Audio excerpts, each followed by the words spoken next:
31 мамыр саяси қуғын-сүргін мен ашаршылық құрбандарын еске алу күні. Кеңес одағы отан емес еді, бұл түрме.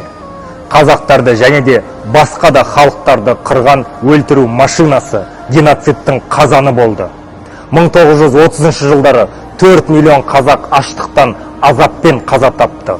Ұлттың ең озық ұл-қыздарын жойды, атып тастады, түрмеге жапты, азаптады.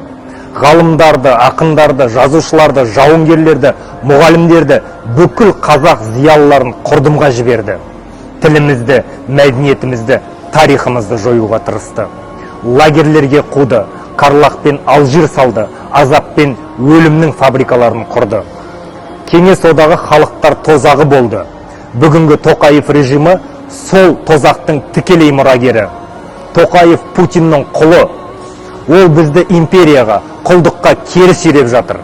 Қазақстанды Ресейдің құрамына тығып, халқымызды Путиннің астына жықпақшы.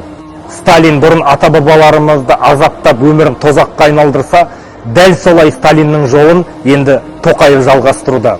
31 мамыр бұл жара, бұл өшпейтін мұң, есте сақтау біздің борышымыз. Сондықтан отандастар, 31 мамыр сағат 12:00-де құрбандарды еске алуға шығыңыздар. Өздеріңіз үшін, қудаланған әжеңіз үшін, азапталған атаңыз үшін, миллиондаған құрбандар үшін келіңіздер.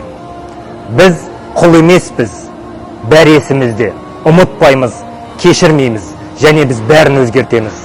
Алға Қазақстан!